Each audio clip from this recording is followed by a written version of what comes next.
Brajendra OLA जी।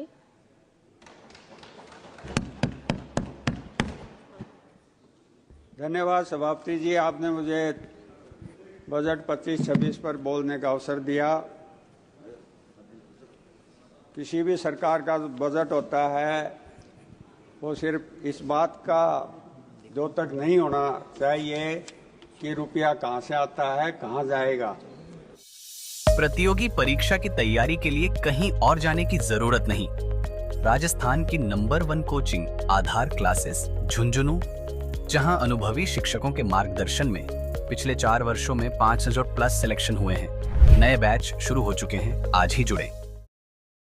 जब कोई budget आने वाला होता है, देश के करोड़ों लोगों की आशाएं और आकांक्षाएं उससे होती हैं और वो उसमें परिलक्षित भी होनी चाहिए। और मुझे खेद के साथ कहना पड़ रहा है कि 25-26 के वित्त मंत्री जी के बजट में इन सब बातों का अभाव है। आपने सरकार ने इस बजट में कृषि को प्रगति का इंजन बताया है, और दूसरी तरफ कोई ऐसा कदम नहीं उठाया गया है जो कृषि को बढ़ावा दे, कृषि को लाभकारी बनाए, कृषि को किसानों की आय को बढ़ाए। जब ये लोग सत्ता में आए थे 2014 में तो कहा था स्वामीनाथन आयोग की रिपोर्ट को लागू करेंगे। रिपोर्ट को तो लागू नहीं किया, पर 3 ऐसे कानून लेके आए जो न किसानों ने मांगे थे, न किसी ने मांग करी थी, और जो किसानों को तकलीफ देने वाले कानून थे वो लेके आए। किसानों ने संघर्ष किया और ये सरकार पहली बार अगर झुकी तो किसी के सामने झुकी, वो किसानों के साथ नहीं झुकी। और उसी बात का मलाल है शायद इस सरकार को, तो किसानों से बदला लेने के लिए वो हर कार्रवाई कर रहे हैं, वो हर कदम उठा रहे हैं जो किसानों के हित के नहीं हो। अब अपने मनपसंद की डिजाइन होगी तुरंत तैयार महारानी ज्वेलर्स के साथ। गोल्ड टेस्टिंग मशीन के साथ शुद्धता का विश्वास अब और कहीं नहीं, महारानी ज्वेलर्स पे मिलेगी एक से बढ़कर एक डिजाइन। तो आज ही विजिट करें महारानी ज्वेलर्स, नगर परिषद के सामने वाली गली, सिटी टावर, मान नगर, झुंझुनू। चाहे आप खाद की बात आई सदन में, चाहे आपके दूसरे डीजल की बात आई, चाहे ट्रैक्टर पर जीएसटी की बात आई, पर इस सरकार ने किसी भी उसमें किसानों को राहत नहीं दी। बहुत जोर शोर से कहा गया कि हम तिलहन के मामले में देश को आत्मनिर्भर बनाएंगे, और 1000 करोड़ रुपए का बजट रखा है। बहुत बड़ा देश है, 1000 रुपये क्या मायने रखते हैं। न किसानों की आय बढ़ाने का कोई काम किया, न किसानों के जमीन की हेल्थ सुधारने का कोई काम किया, न कोई किसानों को सिंचाई के पानी अच्छी तरह से मिले उसके लिए कोई काम किया। और सबसे बड़ी बात जिसके लिए सारे देश के किसान आंदोलनरत हैं, हरियाणा, पंजाब, यूपी के ज़्यादा हैं, पर दूसरे देशों के भी, आपके निर्वाचन क्षेत्र के भी, एमएसपी की गारंटी देने की बात कही थी, पर इस सरकार ने उसको इज्जत का सवाल बना रखा है। और किसान जो दिल्ली आना चाहते हैं उनको दिल्ली तक नहीं आने देने चाह रहे। ये इनकी कृषि के बारे में सोच है। कृषि का बजट इन्होंने लगभग उतना ही रखा है, जो बढ़ाया है वो सारा इन्फ्लेशन को अगर अपन जोड़ें तो वो नेगेटिव बजट है इनका। आप इनके स्वास्थ्य के बारे में ले लीजिए, बहुत बढ़ चढ़ के बोल रहे हैं हम हर जिले में मेडिकल कॉलेज खोल रहे हैं। ये योजना भी यूपीए सरकार ने शुरू की थी जब मनमोहन सिंह जी देश के प्रधानमंत्री थे और गुलाम नबी आज़ाद देश के स्वास्थ्य मंत्री थे। उस समय ये योजना चालू की थी। मेरी स्टेट में भी 7 मेडिकल कॉलेज उसमें शुरू की थी। मेडिकल कॉलेज आप खोलिए, अच्छी बात है, पर स्थिति ये है कि न वहाँ इंफ्रास्ट्रक्चर है, न मशीनें हैं, न फैकल्टी है। और जब चिकित्सा आयोग की जांच जाती है मान्यता देने के लिए, तो बहुत 50 साल पहले से जो कॉलेज सरकारी क्षेत्र की कार्यरत हैं उनकी फैकल्टी को वहाँ बुलाते हैं। अगर एक जिले में जाते हैं तो वहाँ बुलाते हैं, दूसरे जिले में जाते हैं तो वहाँ बुलाते हैं। अभी कुछ दिन पहले ही चर्चा हो रही थी कि जो स्टूडेंट हैं वो आपकी ये इससे पढ़ते हैं, जो सोशल मीडिया पर आपका यूट्यूब है, फैकल्टी नाम की कोई चीज, ऐसे इंस्टीट्यूट में कैसे डॉक्टर तैयार होंगे, कैसी वो लोगों को स्वास्थ्य सेवाएं दे पाएंगे।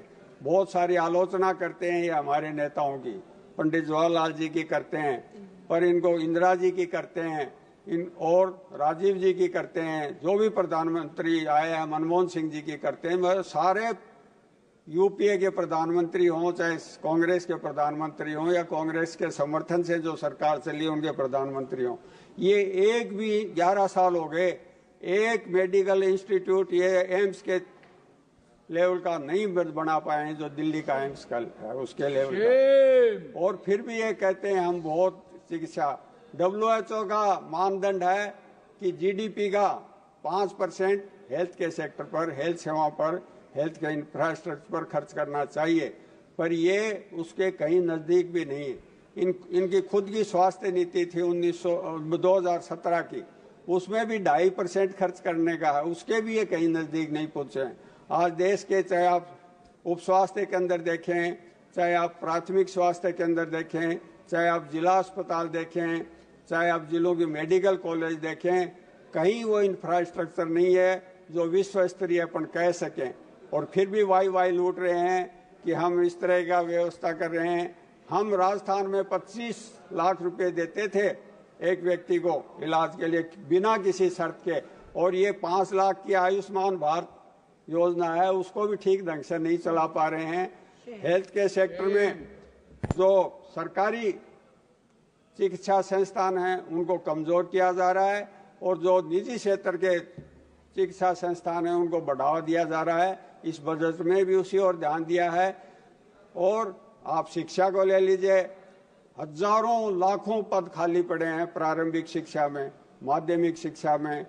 हायर एजुकेशन की स्थिति ये है कि दुनिया के 200 जो इंस्टीट्यूट हैं जो टॉप के हैं उनमें एक भी हिंदुस्तान या भारत का इंस्टीट्यूट नहीं है सरकारी क्षेत्र का। और ये बहुत आलोचना करते हैं हमारे नेताओं की। इंदिरा जी ने JNU बनाया था दिल्ली में, इनका 11 साल से एक भी सरकारी क्षेत्र की यूनिवर्सिटी JNU के लेवल की नहीं कर पाए। आप देख लीजिए, खाद्य क्षेत्र में देख लीजिए, इंदिरा जी ने देश को आत्मनिर्भर बनाया, उसकी बात नहीं करते हैं। और आज स्थिति कहते हैं 80 करोड़ लोगों को हम खाद्य सामग्री दे रहे हैं, वो उस किसान के बलबूते पर दे रहे हैं आप जो देश में अनाज पैदा करता है। इंदिरा जी की जो नीतियां थी उनके बलबूते पर आप दे रहे हैं। इस बजट में पशुपालन पर एक शब्द भी नहीं कहा गया है, जो कृषि का बहुत बड़ा कंपोनेंट है, किसान की आय का बहुत बड़ा साधन है। और आप इनके कल्याणकारी योजनाओं की बात कर लीजिए। कल्याणकारी राज्य की जो अवधारणा थी उसको ये नेस्तनाबूद कर रहे हैं। सोशल सिक्योरिटी में देख लीजिए, आज आंगनवाड़ी की बात करते हैं, उसमें देख लीजिए 80-90 हजार पद तो पूरे देश में आंगनवाड़ी कार्यकर्ताओं के खाली पड़े हैं। 70-75 हजार पद आशा सहयोगिनियों के खाली पड़े हैं, और बहुत सारे बिना भवन के आंगनवाड़ी के अंदर चल रहे हैं। और दूसरी बात, सोशल सिक्योरिटी में चाहे छात्रवृत्ति की बात लें, चाहे SC/ST की छात्रवृत्ति की लें, चाहे OBC की छात्रवृत्ति की लें, चाहे अल्पसंख्यकों की छात्रवृत्ति की लें, या जो अल्पसंख्यकों के कल्याण की योजनाएं उनकी बात करें, हमारे SC के भाइयों की कल्याण की योजनाएं उनकी बात करें, ST के भाइयों की कल्याण की योजनाएं, OBC के कल्याण की योजनाएं, उन सब में ये बजट एलोकेशन घटाते जा रहे हैं। और स्थिति ये है कि राज्यों पर बहुत बड़ा भार ये डाल रहे हैं। कैपिटल एक्सपेंडिचर की बात आई, मेरे साथी एक बोल रहे थे, इस बजट में इन्होंने ये प्रदर्शित करने की कोशिश करी है कि सरकार कैपिटल एक्सपेंडिचर नहीं करेगी, हम इसमें निजी क्षेत्र को बढ़ावा देंगे। मैं युवाओं के लिए रोजगार की बात आई, 2 करोड़ लोगों को रोजगार देने की शुरुआत में थी, अब तक वो 20,000 करोड़ रोजगार लोगों को मिल जाना चाहिए था। इसमें रोजगार की कोई भी एक बात नहीं की कि कैसे रोजगार बढ़ाया जा सकता है। खेती जो 46% लोगों को रोजगार देती है, उसके लिए कोई बात नहीं।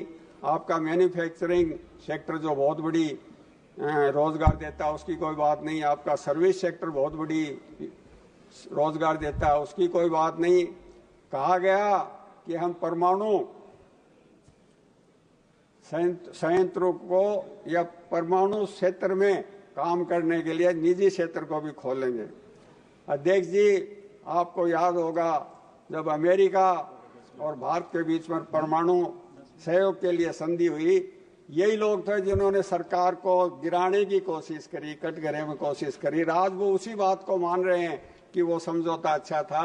उसके तहत देश उसी से पलटेगा। ठीक है, धन्यवाद। आप अध्यक्ष जी, तारतम्य मेरा पेपर से तो बोलता नहीं हूँ, तो आपने उड़ान की बात आई यहाँ, मेरे साथी और हमारे राजस्थान से आने वाले हैं। आपके यहाँ तो खैर अभी हवाई अड्डा ही नहीं बन रहा, आप बना, आप प्रयत्नशील हैं। बीकानेर से हमारे माननीय सदस्य आते हैं, सरकार के हिस्से भी हैं। क्या स्थिति हुई उड़ान की बीकानेर में? उड़ान उड़ी नहीं, उससे पहले नीचे उतर गई। कहीं भी उड़ान आपकी धरातल पर है नहीं। इसलिए मेरा ये निवेदन है, झुंझुनू में मांग मत करो एयरपोर्ट की। झुंझुनू में हवाई पट्टी अध्यक्ष जी पहले से ही है, पर उड़ान वहां नहीं है। वहां के उद्योगपति अपना निजी प्लेन लेके आते हैं, उनके निजी हवाई पट्टी भी है, पर उड़ान बीकानेर में नहीं हुई तो मेरे यहाँ कहाँ से होगी? कहाँ? राजस्थान का सर, ओनली राजस्थान। चलो, ओके, कंक्लूड प्लीज। यस अध्यक्ष जी, आपके बहुत सारे यहाँ बात आई।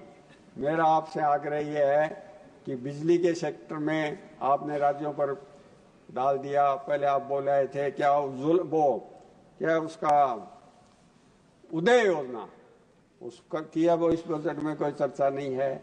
इंफ्रास्ट्रक्चर की बात ले लीजिए, उसमें आप पीछे खींच रहे हैं। इस बजट में कहा कि पीपीपी मोड पर हम बात करेंगे। अब मैं अध्यक्ष महोदय, आप कंक्लूड करने के लिए कह रहे हैं तो मेरे क्षेत्र की एक दो बात आपके माध्यम से उठाऊंगा। इस सरकार ने पिछले दिनों मैंने पढ़ा था कि राष्ट्रीय इस्पात को 10,000 करोड़ का पैकेज दिया है। खेतड़ी में हिंदुस्तान कॉपर है जो मिनी नवरत्न है, और वो उस धातु को बनाता है जो हमारे डिफेंस के लिए बहुत उपयोगी है। उस धातु का वहाँ खनन होता है। पहले वहाँ संयंत्र था जो वहीं बनती थी, वो उसको बंद कर दिया।